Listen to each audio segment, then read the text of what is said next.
Hello, Happy New Year, and welcome to the Two Robbies Podcast, your destination for in-depth discussion and analysis of the Premier League. I'm Robbie Mustoe, he's Robbie Earle, and today we bring you a very special episode. But first, here are today's topics. As we turn into the new year, Chelsea turn away from Enzo Maresca and agree to part company from the Italian manager who brought the club 2 trophies in the last 6 months. Arsenal take the edge in the title race by closing out the year with a massive 4-1 victory over fellow challengers Aston Villa, while Man City are left frustrated by Sunderland in a 0-0 draw. And Robbie and I unveil our mid-season awards in the Premier League as we hit the halfway mark on the season. That's what we've got coming up in today's episode, my friend. Okay, well, there was actually only one place to start. I think we would have maybe started with Chelsea 2, Bournemouth 2, the game and the consequences of what's happened. But things have turned a little bigger than that at Chelsea Football Club. We both awoke this morning to the news that there's been a mutual separation, I think might be the phrase, between Enzo Maresca and Chelsea Football Club. I got to admit, Rob, my first reaction was, firstly, not that surprised because, based on some historic things that have happened, Last and few we'll weeks, we'll talk about those in a little bit more detail. But also, what did surprise me is maybe the speed of how it happened and the timing more than anything of where it's happened. Chelsea are in 4 competitions: Premier League, Champions League, League Cup semi-final and FA Cup third round coming up. There's so much football coming up. 9 games in the next 27 days could have a big bearing on how this season plays out. To have done this at this time feels like they must have a plan in place about somebody coming in very quickly and picking up the reins. All that is so bad, like David Ornstein said, is untenable. Like, it's so bad, the relationship's broken down so much that both of them, I guess, feel they can't work with each other. Together. And he's out.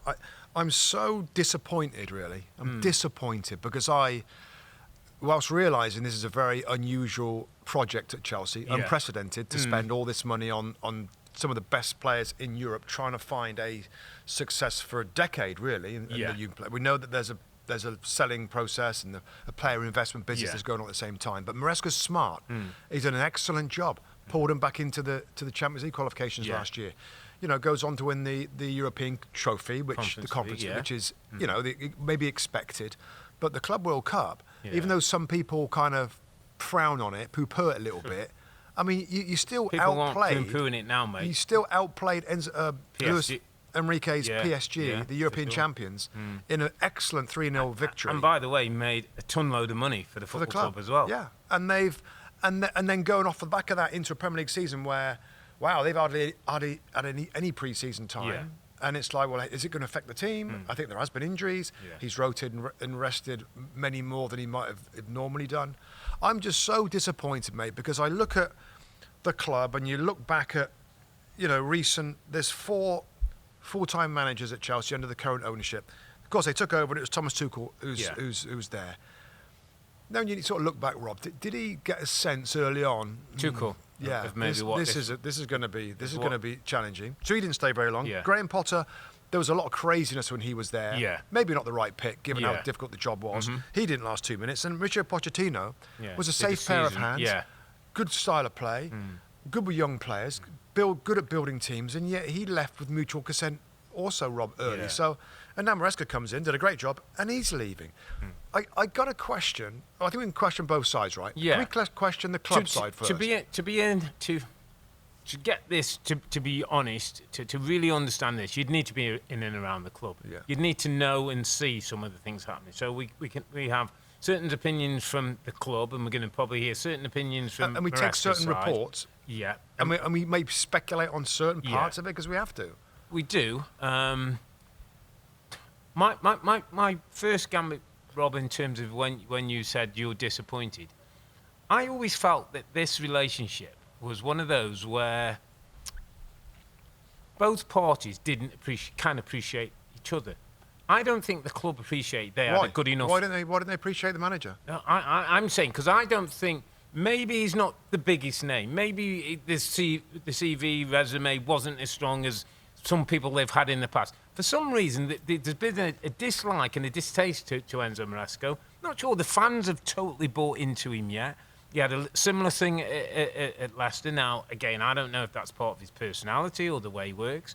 But likewise, I think he at times should realise this is one of the biggest jobs in Europe.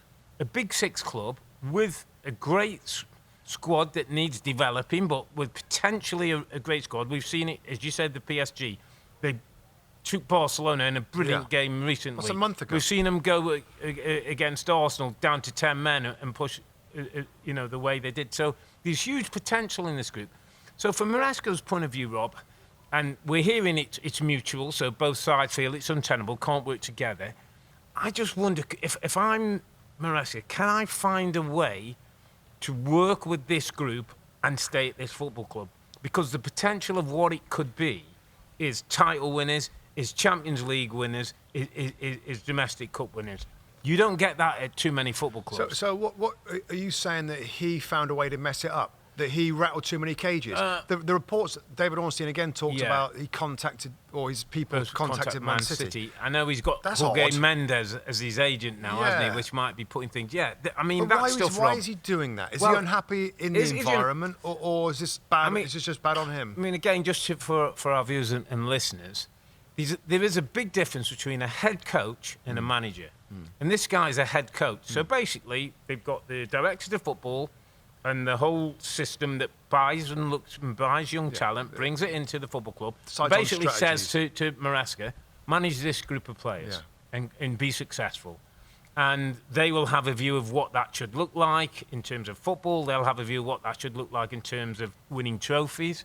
And my sense is that he feels his interference. He wants a little bit more say in certain things. There's rumours that he wanted a centre-back in this January window, and they feel they've got enough, and all this kind of stuff.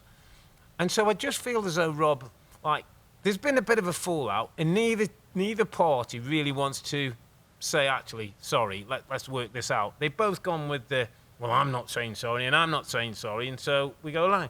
I almost think of it like us, if the two Robbies. We couldn't be a one Robbie. Each of us has got to appreciate each other. If we had an argument, we'd sit down and try and talk it out. Or if you do something, we go through it. Correct. And it's like, well, why are you doing that? What, make me understand what. I just don't know what sort of. Is there a sense, though, that and again, I don't know, I'm chucking out there, is there a sense that the interference might be coming from a number of ownership, directors of football, and medical? Well, the medical side of things, apparently, they have a lot more autonomy on who plays, how long they play. Yeah. And that's going to rub any manager up the wrong way, Rob, isn't it? That might be the norm now in certain clubs. I don't know. Yeah, but we saw a situation this weekend when 70-odd minutes, Cole Palmer came off, and the fans were shouting to him, "You don't know what you're doing."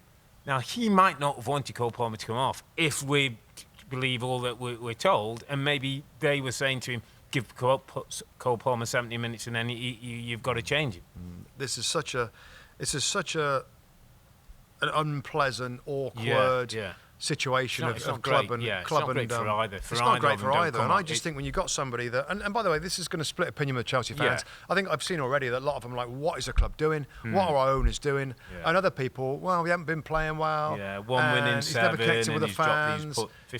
He's changed in all these different partnerships at centre back. I'm not on that side. I got to be honest with you. I like what he did tactically. He was very advanced. And took a long time drilling these players into different different systems where they knew what they were doing. They start again from scratch. Who knows? We'll get on that in a second. Who comes in, Rob? I just want to. So I get that from his point of view, what he might have done wrong to get into the bad books of the club. But I still look at who's been there in the past, and I still wonder what the expectations are at Chelsea. Now I know the ownership group, Clear Lake Capital and Todd Bowley and that group, right? They don't know English football or European football or the Premier League that well. Do they think by spending all that huge amount of money, right, that they should be fighting top at the top? The table. We should be right there with Arsenal and Liverpool and Man City because we spent that amount of money. It's a good point. But obviously we know that when you go with young players like that, it's a process, and this hasn't been done before. And it's going to take a little bit of time. Possibly in some of their other businesses that it might work out. Like, I'm putting this amount of money in, this is going to do this, and that's going to be success. Football doesn't work like that. Football's completely different. And Lawrence Stewart and Paul They must Winstanley. be smart. They must be smart. They're smart. They're smart guys, mate. But not in football, they're not. They have two directors of football. So they've got directors of football. Right, and I just can't imagine Paul Winstanley and Lawrence Stewart, the two the experienced, respected directors of football, are going to sit down and think, this ain't going very well. You know, Enzo Maresca, they've won 2 trophies. They're just outside in the where they want to be. Right, and they must have hired him in the first place. Correct. I can't imagine that those two are going to rattle the cages. I don't think they're going to interfere with him. They know it very well. I worry, and I'm speculating, mate, and I'll own up to that.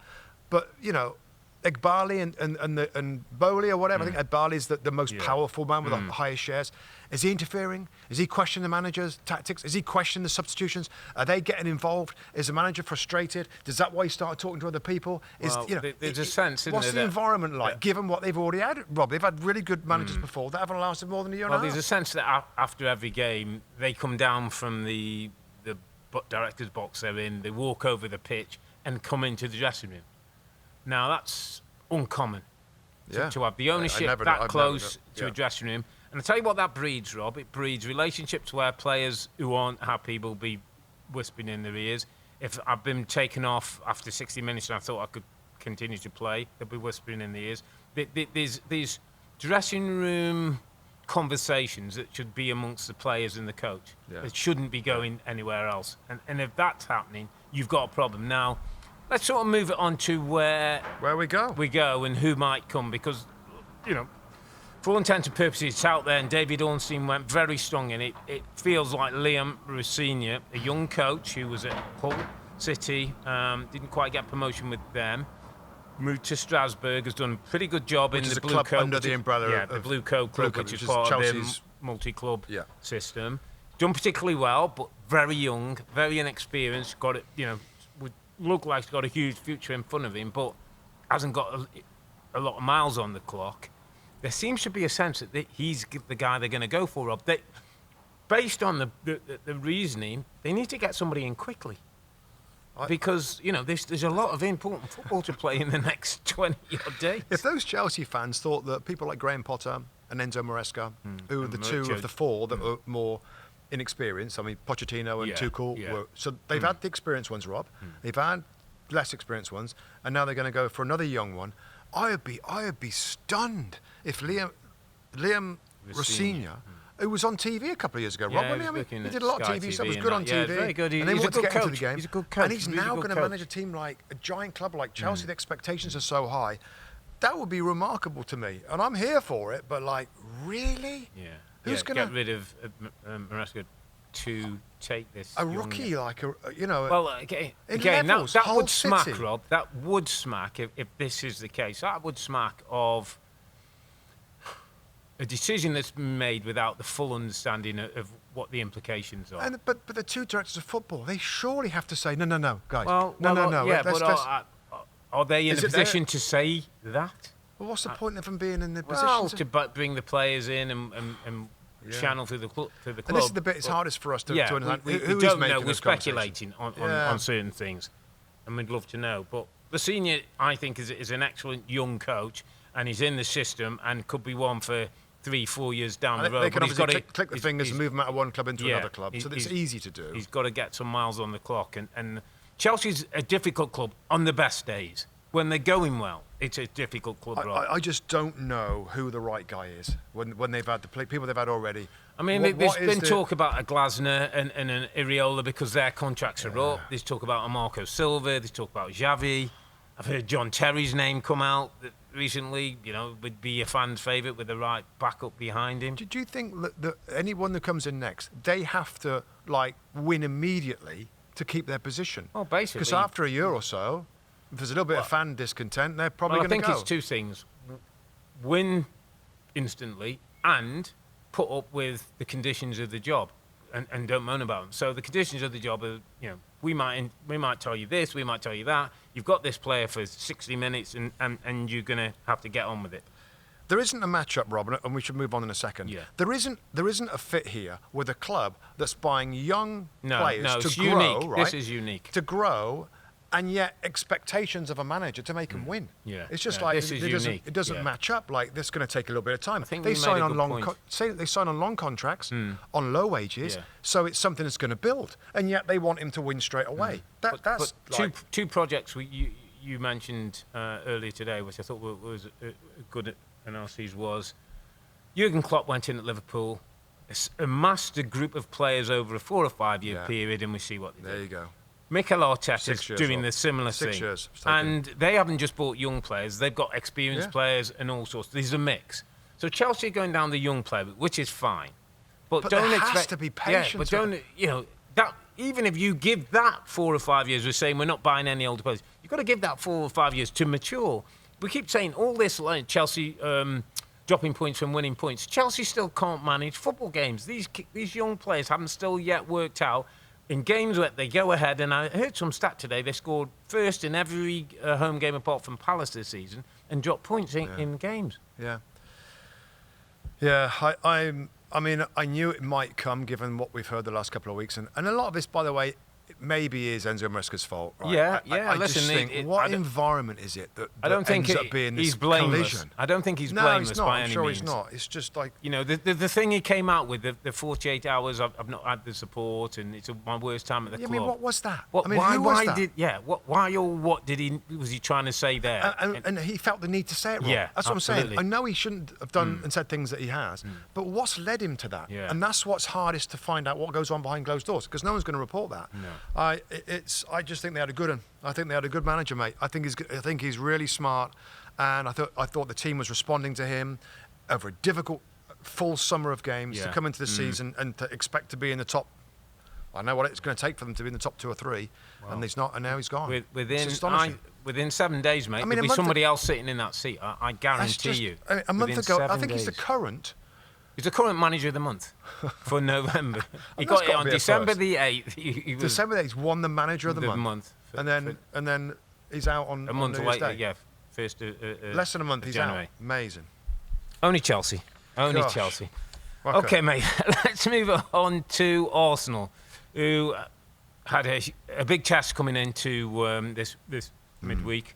The Aston Villa, the informed team, coming to the Emirates. An Arsenal team, we've seen the gap close a little bit. We've seen a little bit of headlights and pressure starting to come on Arsenal. As emphatic a win, as emphatic a statement as they could have made was the 4-1 win, mate. Yeah. I mean, this doesn't need much analysis, mate, because this ticked every box. Yeah. This was exactly what they needed. I thought that it was going to be difficult, particularly second half. Yeah. It's 0-0, and we know the Villa are a strong second half, but they didn't allow them anything in the game in the second half. They piled on the pressure. They increased the intensity, and in every kind of facet of the game, they were too good. Yeah. Took their chances, brilliant football. Gabriel back, Robbie, is such a massive thing for the team in every aspect of the game, from his own defending, from his own attacking. Of course, he gets the first goal, start the second half. And Arteta got an amazing performance. No Declan Rice.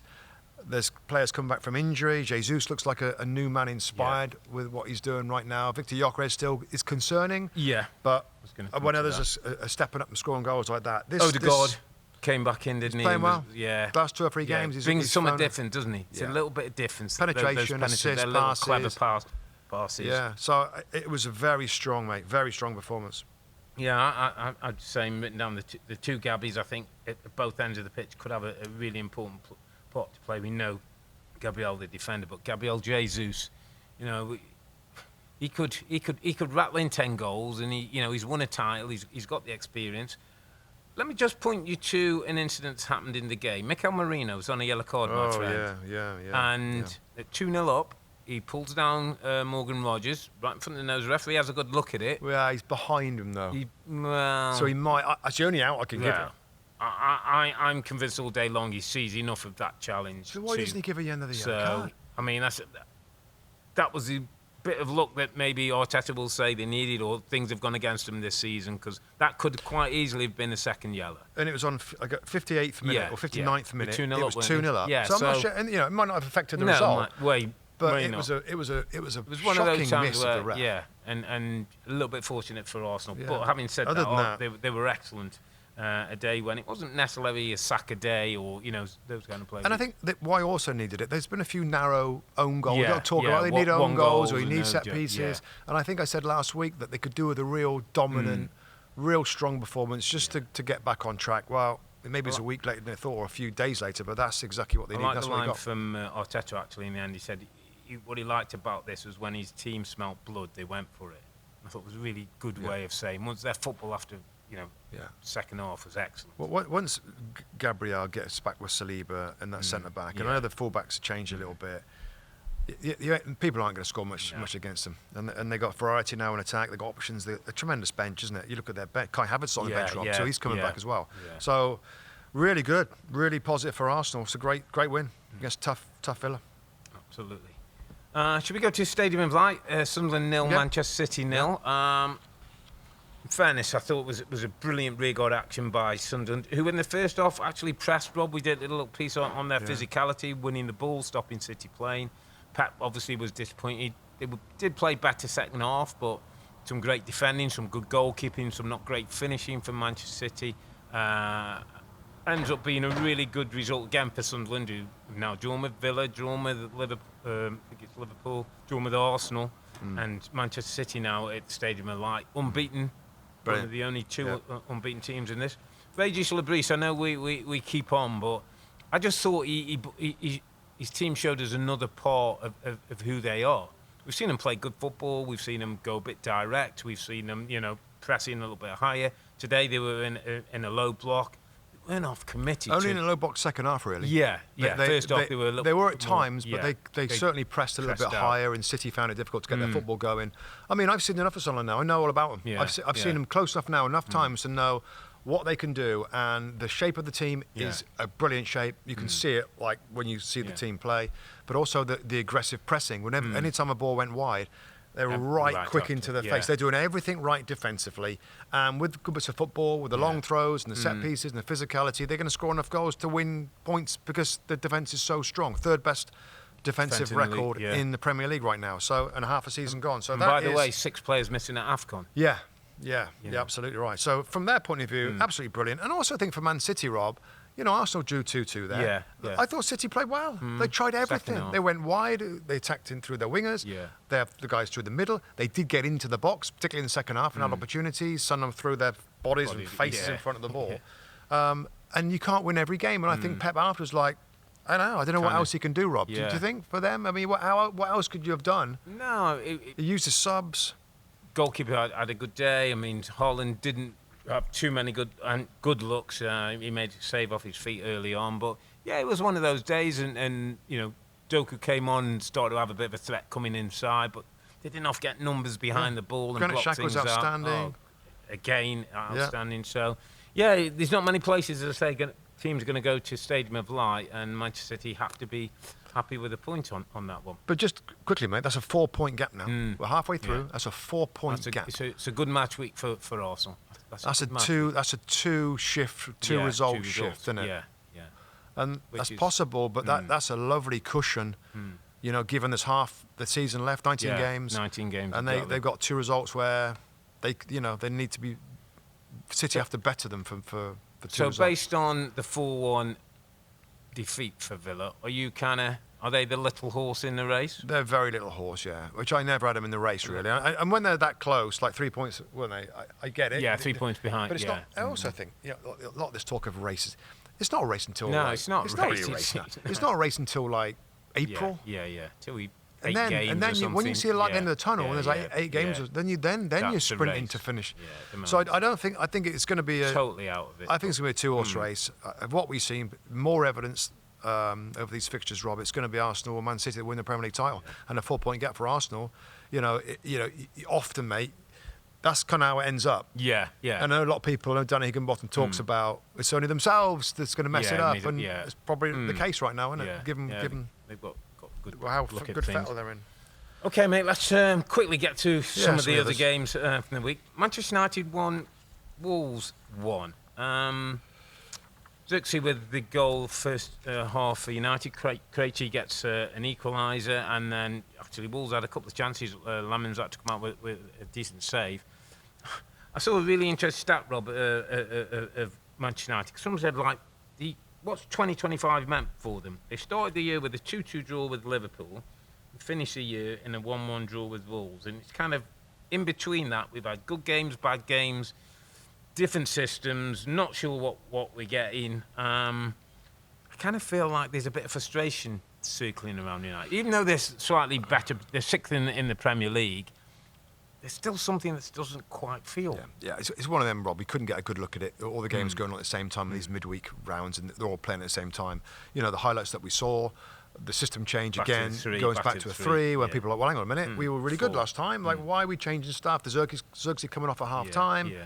You know, there's a lot of scratching the head moments, and you know, when you start to see him kind of get closer to the top 6, like this is progression, this is improvement, and then they're disappointed again with a game. I think they got outdone in XG by Wolves, like at home at Old Trafford. So, yeah, again, we'll closely watch their games. I think some of the, you know, and I don't mind the way this is panning out, Rob, because I feel like, let's see where they are at the end of the season. Yeah. No craziness goes on now. Let's see where they are, and if it's not in the correct spot in the league, then he'll go, and that's the time to do it when the others are available. Yeah. But he's got to save his job. He's got to convince people that he is the right guy, and there is improvement, going in the right solid direction. improvement. Yeah. To finish in the top 6 or 7, it's got to be, I would think, for him to keep his position next season. But I don't know. You know, we'll see what happens in the January window. Maybe they bring some players in. They can get a little help. Maybe get a few in, few out might be the way with that squad. Let's go Burnley 1, Newcastle 3. Burnley having a real struggle of things. Just can't kind of run of games together. Newcastle goals from Joe Ellington, Wissa in 2 and 7 minutes. Makes it pretty comfortable. Laurent gets one back, and then Bruno Guimaraes late on gets the 3rd goal for Newcastle. A bit more like it from Eddie Howe and his team. They've kind of been a bit on and off, I keep inconsistent. expecting them to climb the league table. Maybe this is going to help them again. You know, I think we've talked about what their problems are. They, you know, need to be able to control games a little bit better and win games when they're not having to go flat out. That's a great result for them. Going down the table here, Rob, Forest. It's kind of a shocking result, really. Nottingham Forest 0, Everton 2. Giano Barry scores with 2 the goals. excellent He's got Garner. 2 Premier League goals. They both come against Nottingham Forest. Well done, Tiano Barry, and he sort of struggled for a period of time. Shocker for Forest, Rob. I mean, they're the ones that's closest to West Ham United, and Sean Dyche is the man that was, you know, expected to pull them away from there. Don't know. I mean, I think they got enough quality to stay up, but you can't keep saying that. They've got to start getting a few more points, both them and West Ham. Let's talk about West Ham 2, Brighton 2. West Ham get off to a great start. This was the game you sort of did the highlights on this one. This was the penalties, wasn't it? Was it 3 penalties? 3 penalties, One miss, wasn't it? One miss by Welbeck. Welbeck scores the first one, Panenka's the next one there. Paquetá scores his one. Yeah, wild game. And I'm looking at that, and it's like, West Ham, go on and win the game then. Go on and win the game, and they can't win a game. There's talk about what they're going to do in January. The window is open right now. They're going to get busy, going to look at strikers. Somebody's mentioned Raheem Sterling has got a mention as well. Did he? Yeah. Did somebody say Marcus Rashford as well? Somebody said Marcus Rashford. What? It's a random. I heard it today. Most random shout. Yeah, I don't know. West Ham 2. So West Ham continue to be quite the story. That's one of the surprises for me. I mean, there's a gap down there now, isn't there? You know, obviously Leeds getting a good point. We'll talk about Liverpool in a 0-0 draw, which means there's a bit of a gap down there now for West Ham. Yep, there is. Crystal Palace 1, Fulham 1. Not much to say there, really. Tom Kearney scores the goal, 80th minute. Mateta gets for 1-1. Liverpool 0, Leeds United 0. We had a good look at this one, Rob. We did. Very flat to Anfield. Very flat, missing star quality, missing a little bit of excitement around the club. Creativity in that last third. It was, it just didn't really seem to happen. Again as a quiet game. Leeds were really well set up. There was no Okafor, there was no Dominic Calvert-Lewin in the starting lineup. He went with Mecha, looking like at some point he was saying, well, if we are going to lose one of the games, it might be this one. They play Manchester United at home at the weekend, so he was probably saving them for 1 or 2 players for that. But with, 60, 70 minutes on the clock, they were 0-0. Calvert-Lewin came on and actually is half a yard from being onside and scoring a goal, which would have been the perfect game plan for Daniel Farke. So does Arne Slot now has to turn that dial up, right? Yeah. We know that it was up high. He then went a bit the other way because he had a lot of goals, and he went the other way. And now, come on, then we need to see a little bit more. But don't you expect a little bit more when you see the names on the team sheet, Rob? You've got Viet, you've got Ekatike, you've got Zoboslai back into the team. Yeah, I mean, Chiesa, wasn't it? Chiesa, you got Frimpong played on the right, on the right-hand side. You would feel that should be enough, shouldn't it, with that midfield? There's three new players there. It wasn't the Katike game. He's been excellent, but he didn't have a great one. So who else is going to do the special moments? Florian Wirtz has shown very little, really, and we're hanging in there, and we expect him to come good and be consistently good. It wasn't his game. No, so if you got Frimpong...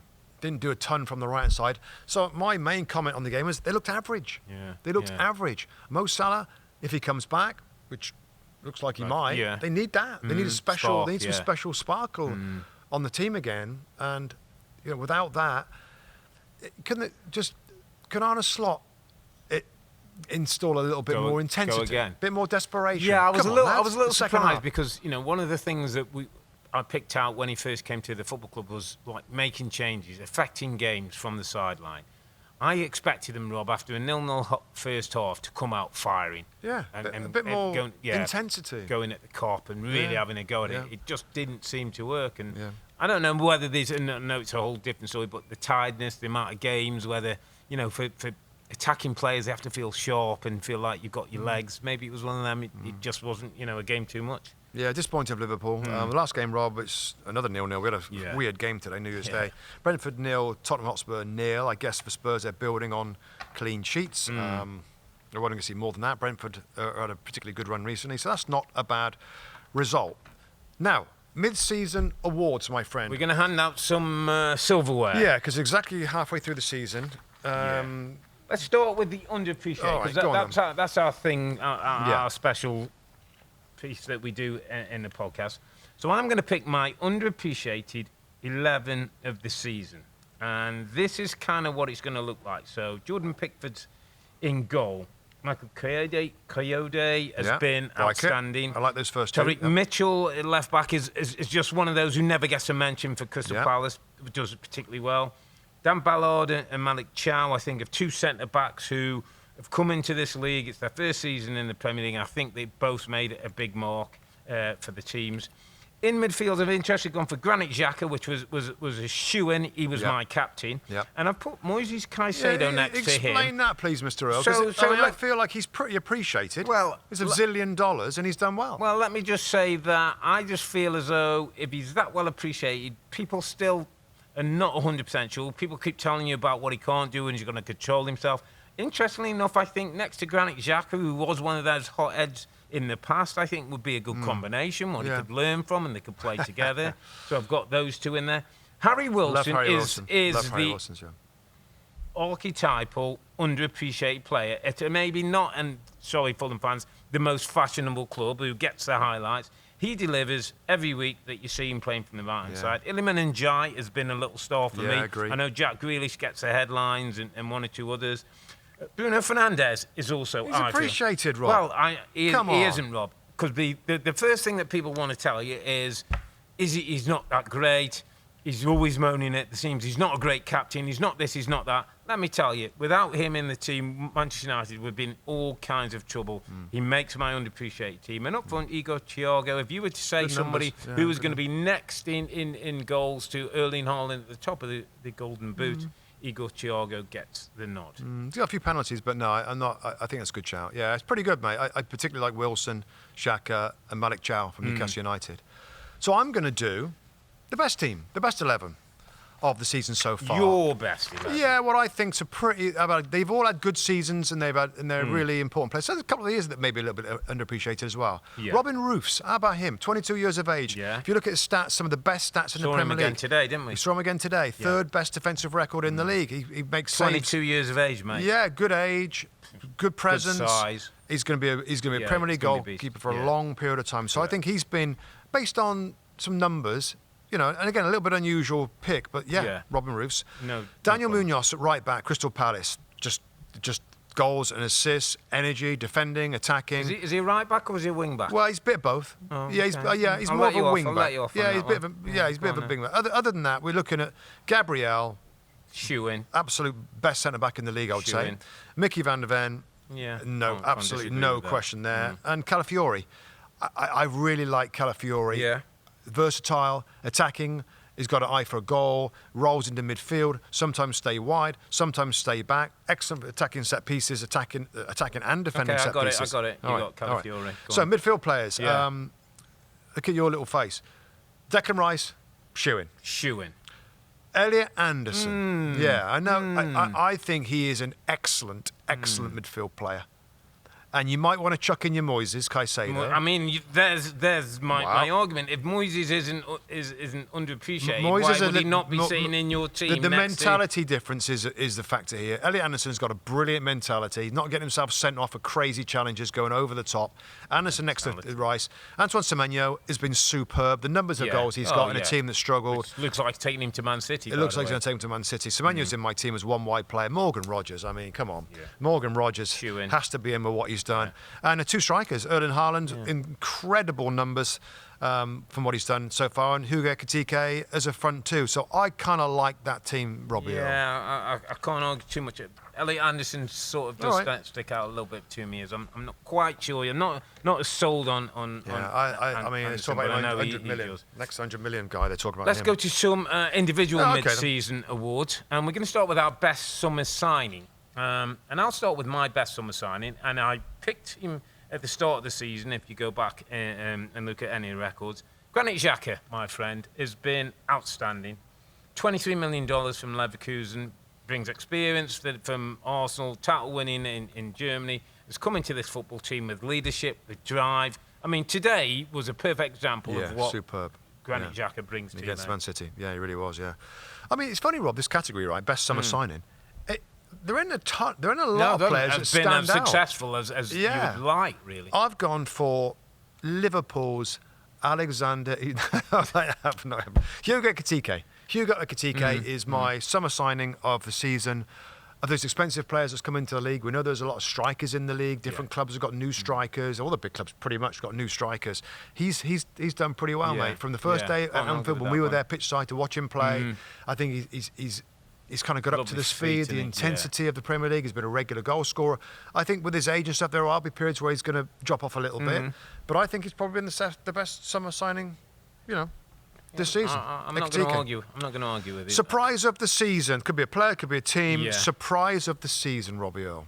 My surprise of the season is Sunderland Football Club. Flipping you and Sunderland Football Club. I couldn't love Ray Geese and Sunderland anymore. As you know, they're my little team that I picked out at the start of the season. They sit 7th in the Premier League, mate. They've just drawn 0-0 with Manchester City, the great Manchester City. Yeah. And you see there's individuals in that team, Lafay.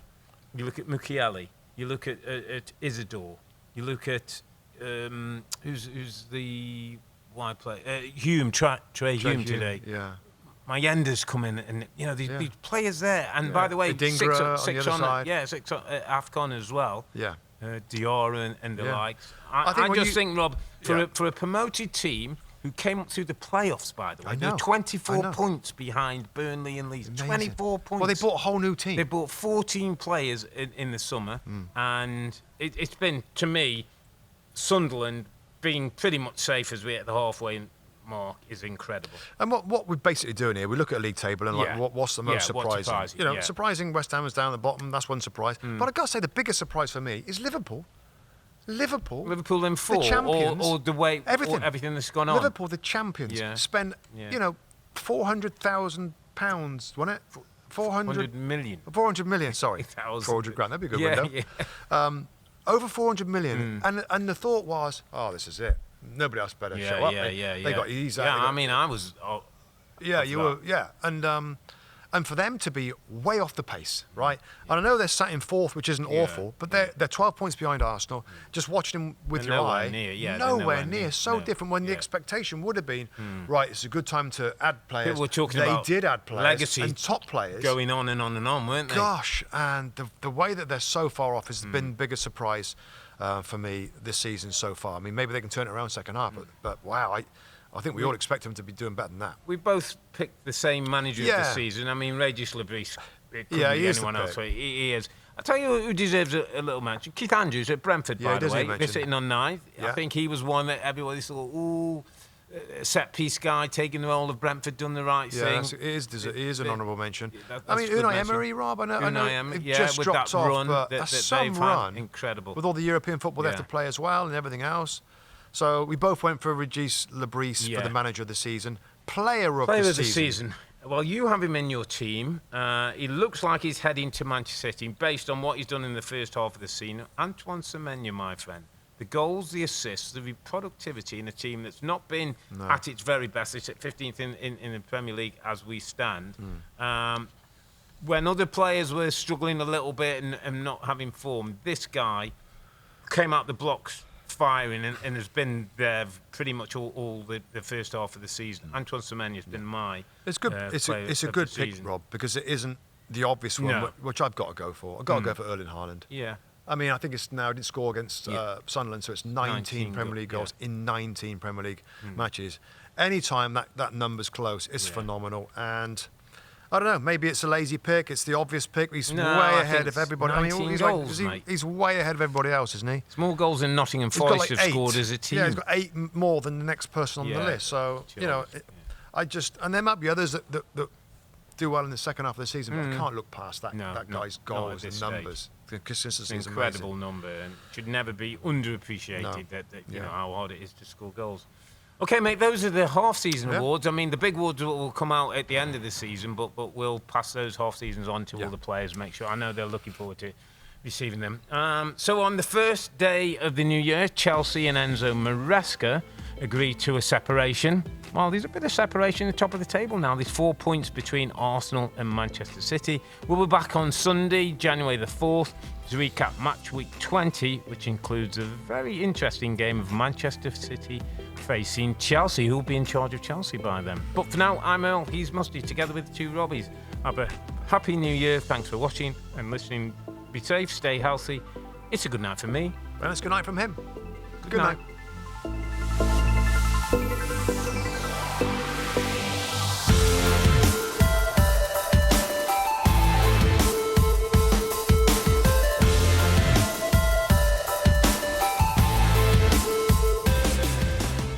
Hi there, I'm Rebecca Lowe, studio host of NBC's coverage of the Premier League. Don't forget to hit subscribe to watch more videos all season long. And for even more Premier League content, from original series to live matches, head over to Peacock.